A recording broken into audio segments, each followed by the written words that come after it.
Bismillah. Assalamualaikum warahmatullahi wabarakatuh. Kita akan masuk ke dalam tafsir Quran Al-Baqarah surat kedua ayat 204, 205, 206 dan 207. Saya bacakan. A'udzu billahi minasy syaithanir rajim.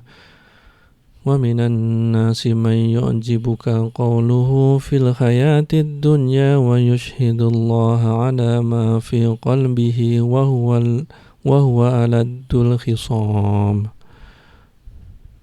وإذا تولى سعى في الأرض ليفسد فيها ويهلك الحرث والنسل والله لا يحب الفساد وَإِذَا قِيلَ لَهُ اتَّقِ اللَّهَ أَخَذَتْهُ الْعِزَّةُ بِالْإِثْمِ فَحَسْبُهُ جَهَنَّمُ وَلَبِئْسَ الْمِهَادُ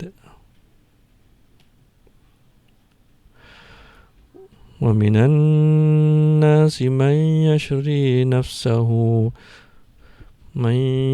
نَفْسَهُ ابْتِغَاءَ مَرْضَاتِ اللَّهِ Wallahu ra'ufun bil ibad. Dan di antara manusia ada yang pembicaraannya tentang dunia, tentang kehidupan dunia ini mengagumkan engkau Muhammad, dan dia bersaksi.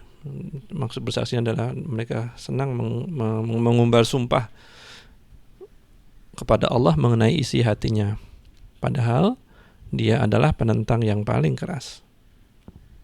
Ayat berikutnya 205, dan apabila dia berpaling dari engkau, dia berusaha untuk berbuat kerusakan di bumi serta merusak tanam-tanaman dan ternak, sedang Allah tidak menyukai kerusakan.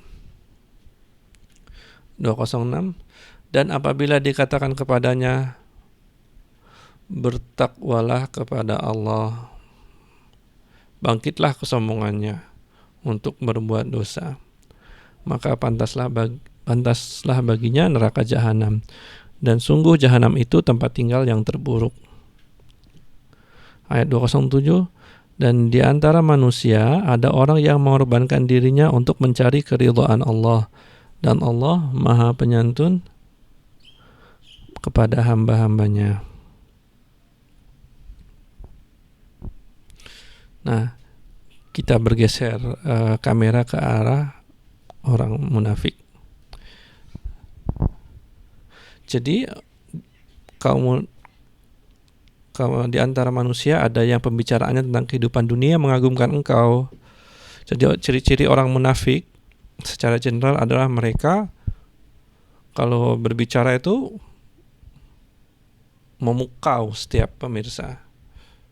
Kemudian firman Allah berikutnya, dia bersaksi kepada Allah mengenai isi hatinya. Dia suka mengumbar-umbar sumpah, demi Allah ya Allah bahwa saya mengakui Muhammad, kerasulan Muhammad, seperti itu. Padahal dalam hatinya berbeda dengan janji yang mereka dan sumpah-sumpah yang mereka ucapkan itu. Kemudian di ayat 205,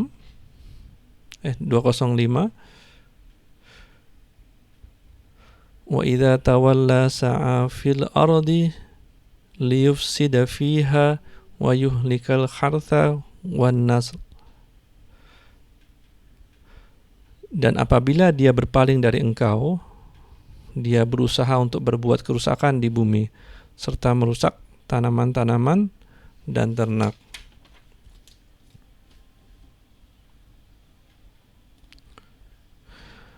Nah, demikianlah keadaan orang-orang munafik ketika jauh dari mata Rasulullah SAW.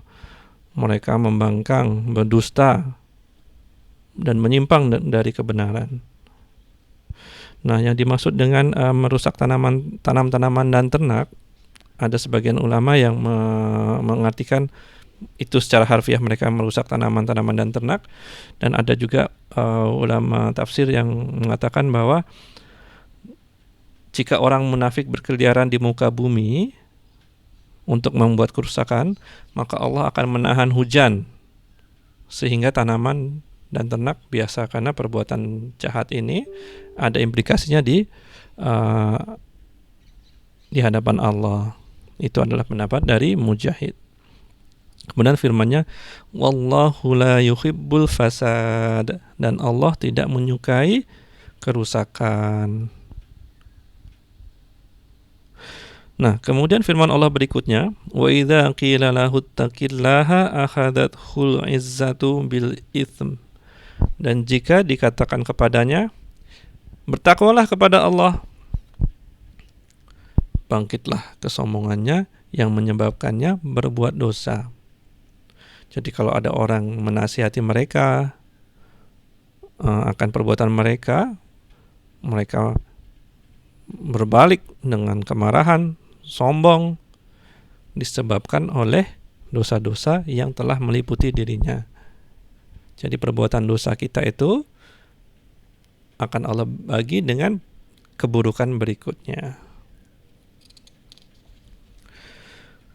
Fahasbuhu jahannam wala bi'sal mihad. Maka cukuplah balasannya neraka jahanam. Dan sungguh neraka jahanam itu tempat tinggal yang seburuk-buruknya. Jadi pembalasan atas mereka adalah sama dengan orang kafir. Walaupun mereka dikatakan orang-orang munafik, dikatakan mereka telah ingkar setelah mereka beriman. Tempat kembalinya sama di neraka jahanam. Kemudian firman Allah berikutnya, wa minan nasi may yashri nafsahu ibtigha'a mardatillah. Dan di antara manusia ada yang mengorbankan dirinya untuk mencari keridhaan Allah. Jadi berlawanan dengan orang munafik yang disebutkan sebelumnya, ada orang yang memang sengaja mengorbankan dirinya dan hartanya di dunia ini untuk mencari kebaikan di kehidupan kedua, kebaikan dari keridhaan Allahnya. Surat At-Taubah ayat 111 menceritakan tentang hal ini, bahwa sesungguhnya Allah telah membeli dari orang-orang mukmin diri dan harta mereka dengan memberikan surga untuk mereka. Mereka berperang pada jalan Allah, lalu mereka membunuh atau terbunuh. Itu telah menjadi janji yang benar dari Allah di dalam Taurat, Injil, dan Al-Quran. Dan siapakah yang lebih menepati janjinya selain daripada Allah? Maka bergembiralah dengan jual beli yang telah kamu lakukan itu, dan itulah kemenangan yang besar. Sekali lagi, At-Taubah 111. Ada dua contoh cerita tentang orang-orang yang mengorbankan diri dan hartanya. Cerita pertama adalah cerita tentang Suhaib yang berhijrah ke Madinah. Ketika sahabat Suhaib ini berjalan dari Mekah ke Madinah, orang-orang Quraisy mencegatnya supaya dia nggak jadi pergi ke Madinah. Nah, kemudian dia turun dari kendaraannya, dari untanya, kemudian bersiap siaga dengan panahnya. Kemudian bilang sama orang Quraisy, "Hei Quraisy, kamu tahu kan bahwa aku ini orang yang pandai memanah. Kalau aku panah, dia akan tepat pada sasarannya." Jadi walaupun dia merasa kalah jumlah, sahabat Suhaib ini kalah jumlah, tapi dia tahu bahwa dia akan berhasil membunuh beberapa di antara orang yang mencegatnya. Maka lakukanlah apa yang kalian kehendaki. Tetapi kalau mau, jadi sahabat Suhaib ini bernegosiasi dengan orang Quraisy, gimana kalau kita nggak usah berkelahi, karena kamu tahu kalian bahwa kalian beberapa di antara kalian akan mati terkena panahku, dan aku juga akan mati karena kalah jumlah. Gimana kalau kita berniaga nih, berbisnis? Kalau aku tunjukkan semua hartaku di Mekah, mau nggak kamu bebaskan jalanku? Nah, orang Quraisy nih berdiskusilah di antara mereka. Maka jawaban mereka, oke, baik, aku mau. Nah, akhirnya Suhaib menunjukkanlah harta simpanannya yang disimpan di Mekah. Ingat zaman dulu nggak ada bank. Jadi harta itu disimpan di tempat, kemudian tempat itu digali, simpan harta, kemudian ditutup. Nah, kemudian cerita ini sampai kepada Nabi. Kemudian Nabi berkata, Sallallahu Alaihi Wasallam berkata, beruntunglah Suhaib. Jadi beliau termasuk orang yang mengorbankan diri dan hartanya untuk mencari keridhaan Allah.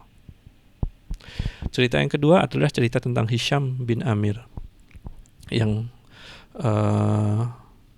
maju ke tengah-tengah. Ketika perang tuh dia maju sendirian ke tengah barisan musuh. Nah, sebagian orang mencelanya, tapi Umar bin Khattab dan Abu Hurairah memujinya. Umar bin Khattab ini mengatakan bahwa tindakan Hisham bin Amir itu maju ke tengah-tengah barisan musuh yang seolah nampak kayak orang mau bunuh diri, itu adalah implementasi dari ayat Al-Baqarah ini. Dan di antara manusia ada yang mengorbankan dirinya mencari keridhaan Allah. Jadi dia ingin menjual dirinya untuk mendapatkan ridha Allah di kehidupan kedua. Itu dulu. Assalamualaikum warahmatullahi wabarakatuh.